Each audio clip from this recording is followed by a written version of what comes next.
पहला बुनियादी सवाल, जो ओरिजिनल इलेक्ट्रॉनिक एविडेंस है उसके साथ आप बिल्कुल भी कोई खिलवाड़ ना करें। कोशिश करें उसको सेम स्थिति में, सेम पोजीशन में रिटेन करके रखें। अगर मोबाइल है तो मोबाइल को एज इट इज ही पड़े रहने दीजिए, कोई बात नहीं, कुछ देर बाद बैटरी डेड हो जाएगी, कोई दिक्कत की बात नहीं।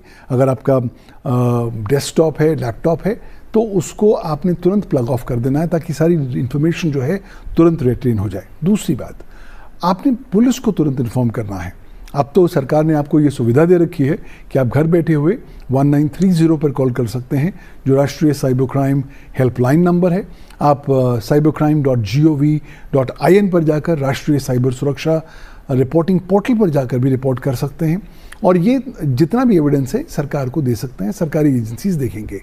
बहुत बार लोग कहते हैं कि साहब मुझे सरकार को इन्फॉर्म नहीं करना, मुझे पुलिस को इन्फॉर्म नहीं करना, क्यों? ये बात बाहर चली जाएगी, मेरा शेयर प्राइस खराब हो जाएगा, मेरी रेपुटेशन नकारात्मक रूप से प्रभावित होगी।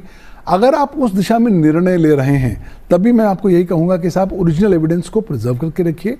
आज आपका मन नहीं है कि आप उसे रिपोर्ट करें, हो सकता है कल मन बन जाए। अगर एविडेंस को आपने कहीं ना कहीं मैनिपुलेट कर लिया, कहीं ना कहीं अनावश्यक तरीके से एक्सेस कर लिया, तो उसका आप इस्तेमाल कभी भी नहीं कर पाएंगे। तीसरी बात, इस प्रकार के एपिसोड से आपने एक वेकअप कॉल के तौर पर रखना है। जब भी कोई ऐसा एपिसोड हो जाता है तो आपने अपने आप को समझाना है कि साहब आज रात को दुनिया ख़त्म नहीं हो रही, कल सुबह फिर सूरज उगेगा। मुझे अपने आप से पूछना है, मुझसे गलती यहाँ पर कहाँ हुई? क्यों?